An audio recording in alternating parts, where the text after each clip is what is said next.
Chapter 2, Leadership and Institutional Change. The Power and Independence of the Federal Reserve. From periphery to power. A cautious man in a new office does not like strong measures. Walter Bagot, 1873. There's a tragicomic scene in the Fed's early history when the members of D.C.-based Federal Reserve Boards struggle with an awkward question of social protocol. The newspapers had dubbed the new board the Supreme Court of Finance, and the board thought they were entitled to a pretty high place in the social scale. How high wasn't exactly clear, but William McAdoo, the Secretary of Treasury, first ex officio chair of the Federal Reserve Board, and the one who begrudgingly had to field these questions, understood sardonically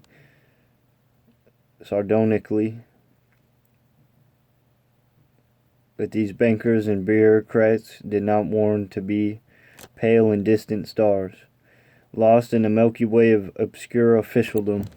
They must swim in the luminous ether close to the sun. The keepers of the official protocol at the State Department gave an apparently unsatisfying answer. At least to the new board members, the members of the Federal Reserve Board said the State Department would sit in line with the other independent commissions in chronological order of the legislative creation. That meant that the board would follow the Smithsonian Institution, the Pan American Union, the Interstate Commerce Commission, and the Civil Service Commission.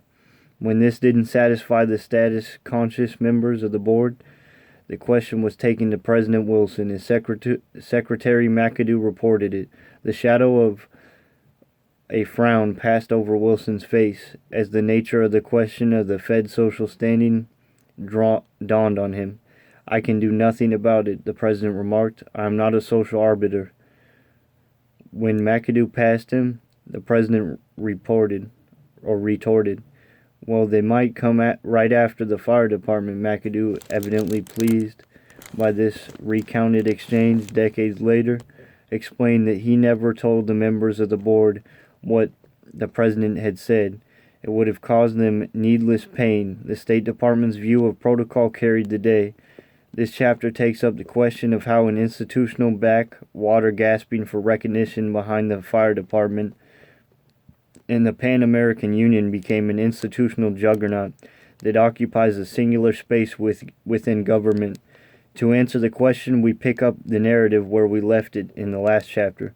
At the advent of the new dawn of Fed-Treasury relations, again, the puzzle of the third founding is how a single confusing sentence could have such an outsized impact on the system's governance and power. The answer is that the work of the institution building in 1951 was only the beginning. Had it ended, the Federal Reserve System would not be in the central bank it has become. This chapter will focus on the process of change.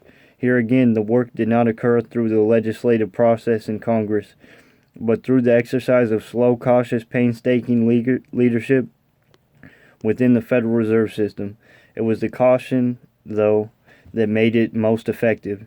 As applied to the Federal Reserves, Bagot's line that opens the chapter is not about a failure of leadership. It is the story of careful and cautious reshaping of the central banking institutions. Cautious measures made for strong results.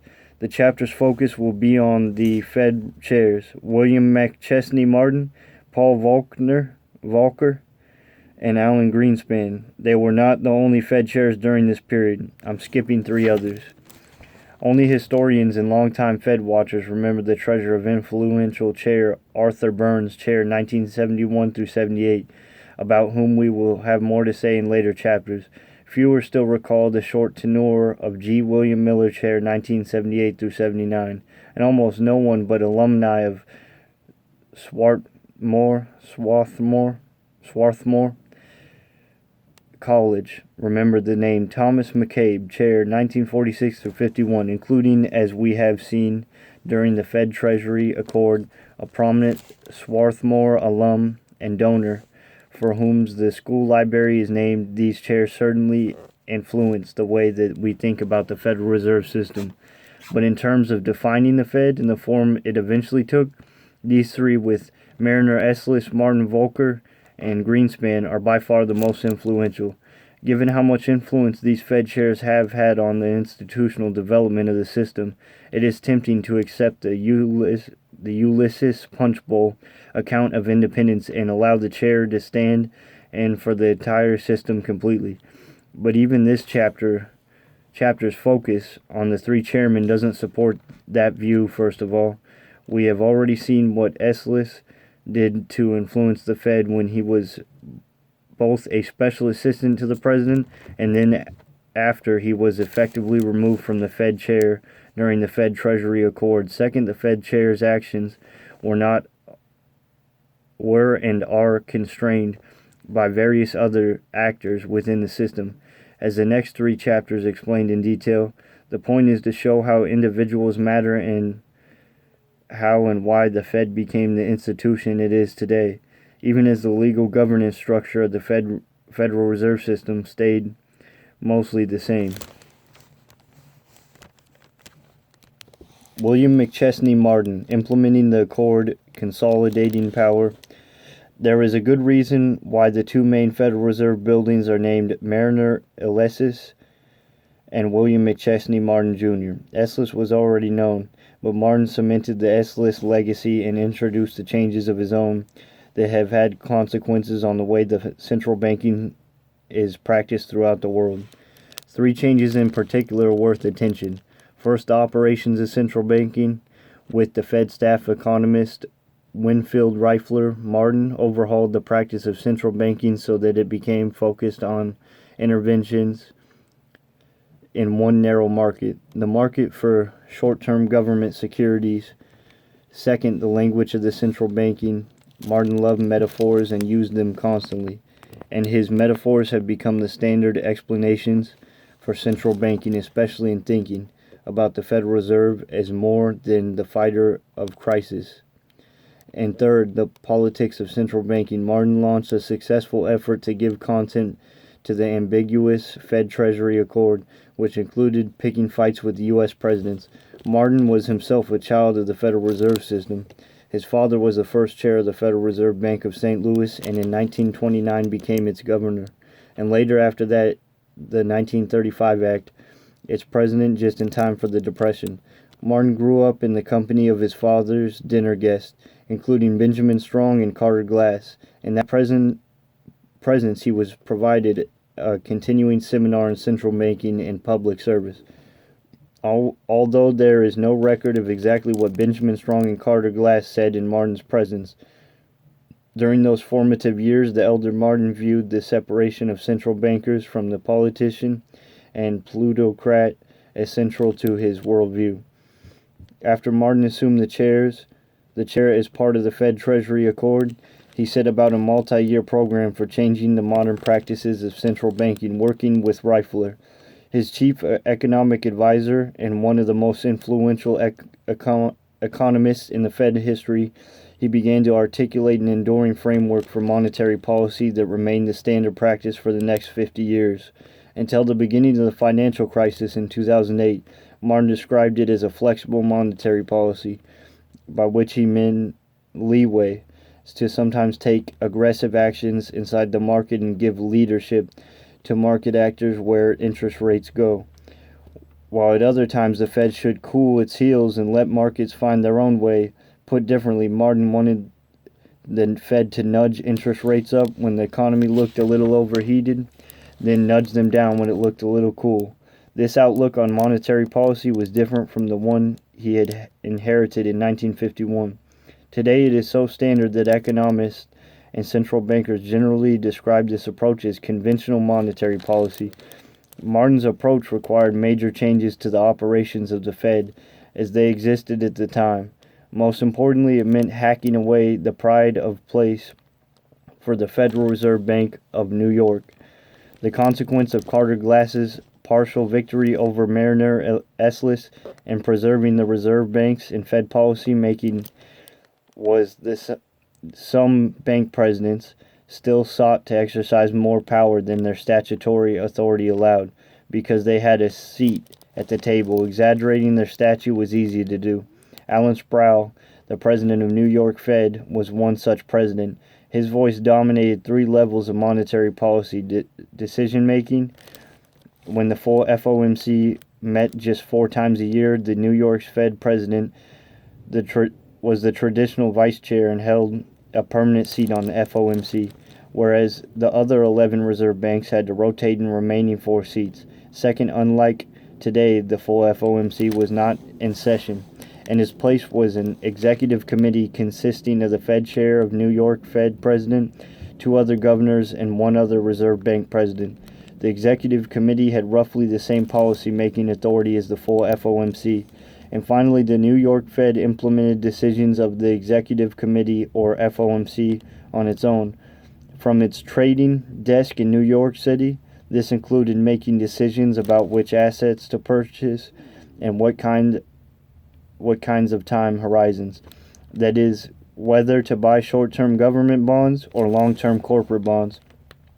Martin sought slowly and cautiously to change all of this. To do so required confronting Sproul directly. Sproul was regarded as one of the permanent central bankers of his era. Almost from the beginning, Sproul and Martin sparred for supremacy within the system. Their disputes were over the meaning of the Federal Reserve Act, and Sproul's contention that even after the Banking Act of 1935, the reserve banks, and especially the New York Reserve Bank, maintained some autonomy from the Board of Governors, even in open market operations.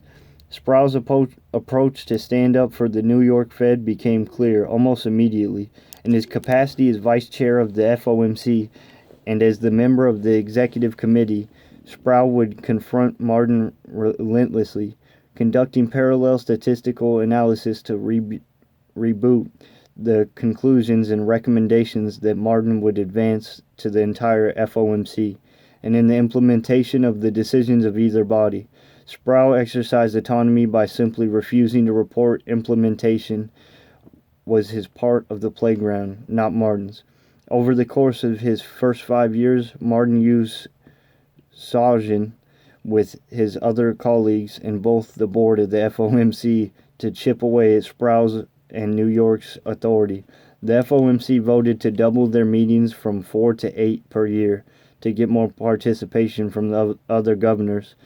And the Reserve Bank presidents, the committee then changed the rules to require rather than allow each member to speak his views. Rather than letting a few voices, that is Sprouts, dominate, the committee then disbanded the executive committee entirely, and finally, the most importantly, the committee changed the way the Fed would implement its views on the economy by restricting the asset purchases largely to short-term public debt of the U.S. government. Treasury bills or T-bills, quotes in parentheses. Even here, the movement would be in accordance with the Martin Rifler approach to, quote, flexible monetary policy, end quote, that required slow, slight movements rather than big fixed interventions. All of this struck in Sproul's craw. He viewed the economy as a mixed government-private economy, in which the central bank, by which he often meant the Federal Reserve Bank of New York, should play a decisive role in shaping credit conditions. He thought that limiting the FOMC and New York Fed to short-term government securities was a harmful development. The central banks should not tie one arm behind our back by restricting transactions, end quotes, to short-term treasury bills. Instead, he and his colleagues, quote, should be free to influence the supply, availability, and cost of credit in all areas in the market to promote economic stability and progress. Sproul also feared the political nature of the asset decision. Purchasing short-term government debt looked an awful lot like the very kind of subordination that Esselstyn and others had fought to remove. The decision then on assets should be made by him and his staff in New York, not by politicians and their appointees in Washington. By dogged perseverance, cautious leadership, and the cultivation of his colleagues, the FOMC Martin won a civil but relentless debate that absorbed Martin's first 4 years. Recognizing defeat, Sproul gave up and resigned, although he was 5 years away from the mandatory retirement age and less than a year into another 5-year term as New York Fed president. He was replaced by Alfred Hayes, a banker who had no previous Federal Reserve experience. This resignation was widely seen as a victory for Martin, who wanted more power centralized in Washington, and with the moves away from New York succeeded in cutting the wings and humbling the pride of the New York Bank. The legacy of the Martin-Sproul fight was unmistakable subordination of the New York Fed to the rest of the FOMC on issues of monetary policy, including the key issue of asset purchases. The Banking Act of 1935 had already accomplished as much as a matter of law, but the New York Fed's continued presence on the FOMC and its place of prominence in the heart of the U.S. financial system meant that the legislative change was only partial.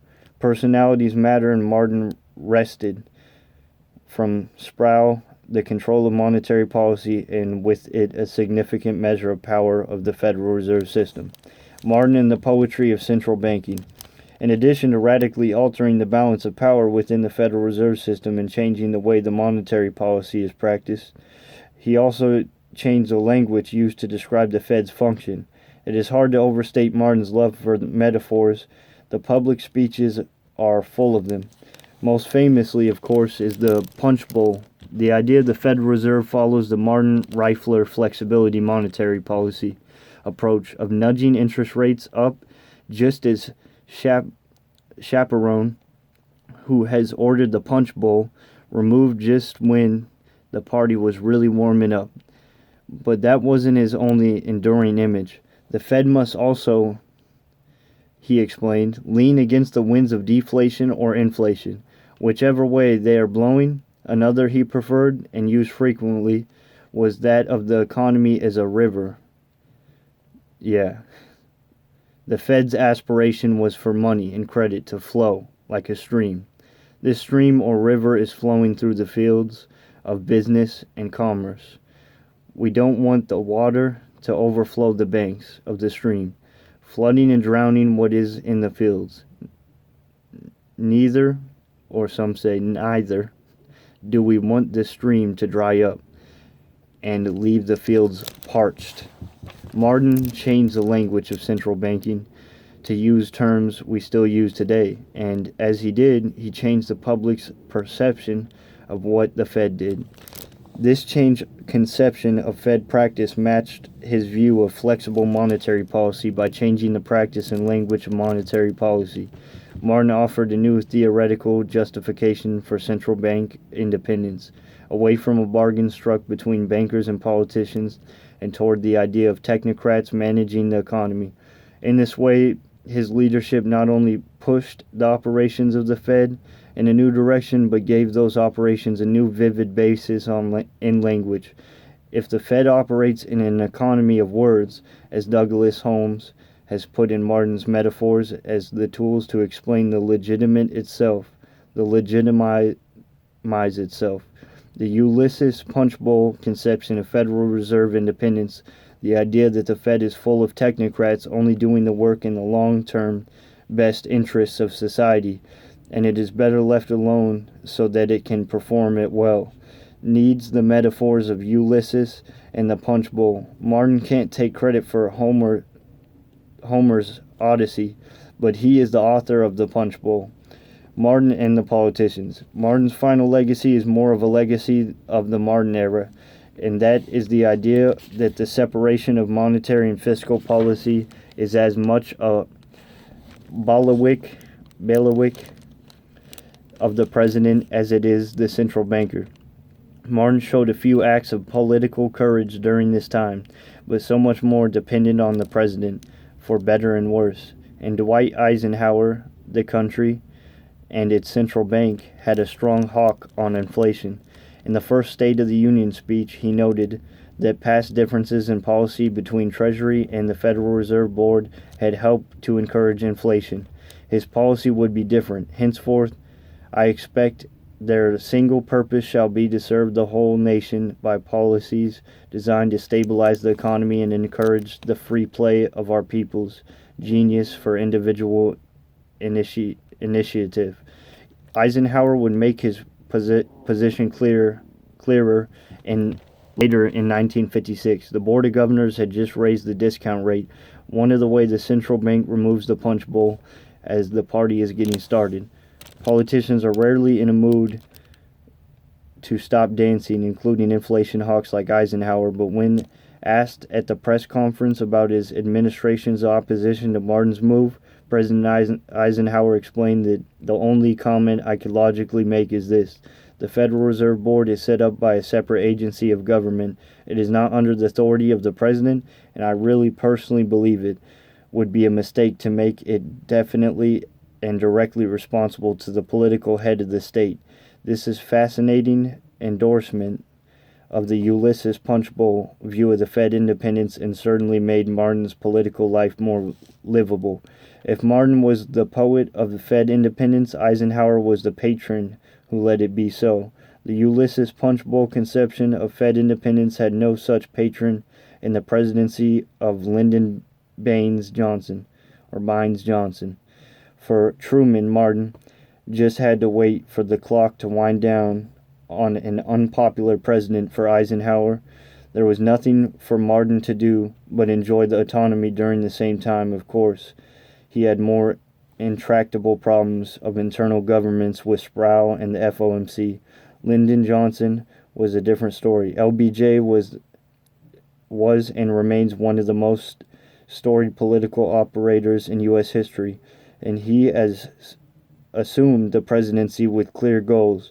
He wanted to push forward with a large tax cut proposed by John F. Kennedy, while simultaneously shepherding through Congress his metaphorical war on poverty and his literal war in Vietnam. He knew as a Southern Democrat he faced a credibility problem with the Kennedy liberals whom he inherited upon Kennedy's assassination. He knew, too, that their loyalty and support would be crucial to his success as a national Democrat. With these thoughts in mind, Johnson launched his presidency with a liberal fiscal agenda. As he explained to Kennedy's chief economist soon after taking office, "Now I want to say something about all this talk that I'm a conservative who is likely to ... give into the economy block in Congress. It's not so ... I'm no budget slasher ...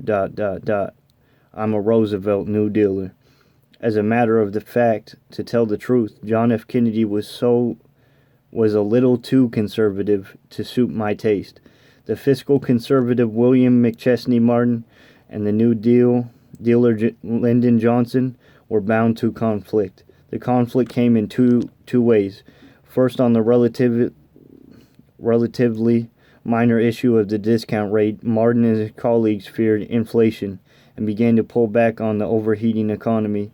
They were also mindful of the international context and the Fed's obligations under the Bretton Woods system. True to the script, when the Bank of England hiked its interest rates up 5 to 7%, the Fed followed suit with an interest rate rise of its own. Johnson was livid and made clear that he expected the Fed to guarantee that the higher rates will not hurt the economy. Here, Martin could have folded but did not. It was already significant that he was announcing Fed moves to the White House ahead of time, something that scholars have criticized. The most he would do beyond that heads up was to assure the public through unprecedented press conference that his rise in rates would not restrict the availability of credit. As we will see in our discussion of the Fed and Congress in Chapter 9, this spine of steel did not last during the Johnson's administration, but it did illustrate, however weakly, Martin's push against presidential meddling. And the word weekly doesn't represent week to week as in 7 days of the week, but weak as in not strong. More significant was Martin's conflict with the president and Congress over the public debt. For a central banker, deficits are signs of trouble. As the government takes on a more and more debt, the holders of its currency start to worry about the government's temptation to inflate away its sorrows and leave its creditors holding the bag. This is the very reason the Ulysses Punch Bowl vision of Fed independence, the keeper of the currency, is one way that has to enforce the commitment to the new not to steal money through inflation. Martin saw the Johnson deficits as a signal of exactly this kind of pressure. What is fascinating about his reaction, though, is not that he recognized the potential cost of deficits to the credibility of currency. That's basic macroeconomics. It is what Martin did in reaction to the fear, and what he did not do that is telling. Rather than raising rates too aggressively, force the government to adjust its fiscal policies, Martin tried to persuade the administration instead, in private and in the public. To one group of business journalists, he said that he was not all sure that the present political climate of perpetual growth will be vindicated in the terms of perpetual deficits and easy money. In another speech after making a similarly hawkish statement, he self-depreciatingly admitted that he knew people's reaction. There's old Martin again. He thinks the economy is overheating. He's always saying that. In a 1965 commencement speech that caused an uproar, Martin compared the Johnson years to 1929 through 33 and found disquieting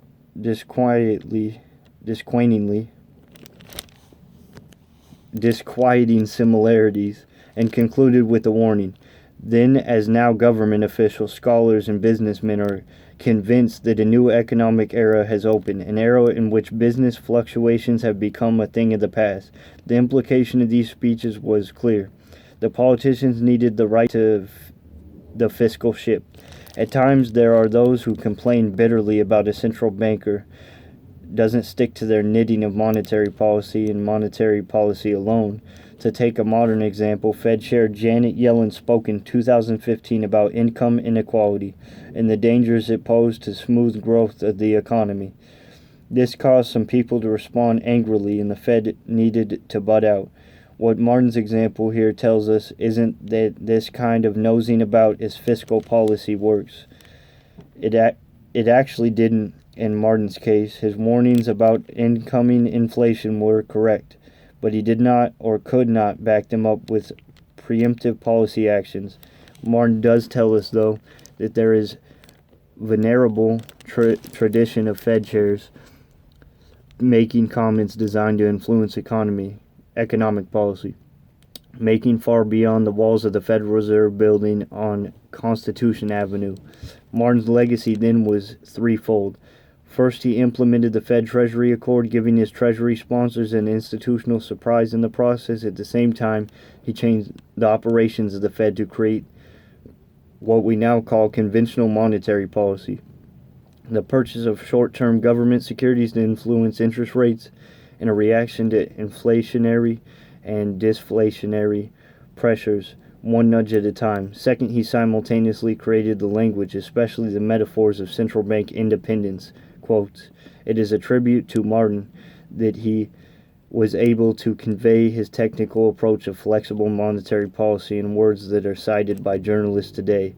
Generally, central bankers are not known for their fallacious phrasings. Martin was no Walter Bagot, but he seemed to internalize another of Bagot's many aphorisms, that money is as concrete and real as anything else, and that it is the writer's fault if what he says is not clear. Martin made himself clear. And third, the Martin era showed that whatever the Fed Treasury Accord meant, it did not mean that the Fed chair stayed out of politics. That can happen. It did with Eisenhower, it just doesn't have to happen. As in the case with Martin's public, if sometimes oblique criticisms of the Johnson administration's fiscal policies, or with his standing up to Johnson's threat on the discount rate. Volcker the Maverick. Few people tower figuratively and literally as Volcker stands as 6'7". Over late 20th century financial history, like Paul Volcker, Volcker's contributions to central banking practices are many, but the most important is the view that the Fed was the only game in town when it came to combating inflation. As a result of the Fed's decision during Volcker's tenure as a chair, the conception arose that the independence of the Federal Reserve exists to promote price stability. Although Martin coined the phrase, Volcker became the quintessential Fed chaperone. Volcker had had a personal connection to the Federal Reserve System, rivaling that of Martin. His first job out of graduate school, Volcker began and abandoned doctoral studies in economics at the London School of Economics, was at the Federal Reserve Bank of New York. He stayed close to monetary affairs throughout his public career, which included 2 stints in the U.S. Treasury during the Kennedy, Johnson, and Nixon administrations. During the Nixon administration, for example, Volcker was one of the primary policymakers behind the policy to spend gold convertibly effectively. The end of the gold standard in the United States and the advent of a currency fully managed by the Federal Reserve. After brief stints in the private sector, Volcker had finally been appointed in 1975 to the presidency of the Federal Reserve Bank of New York.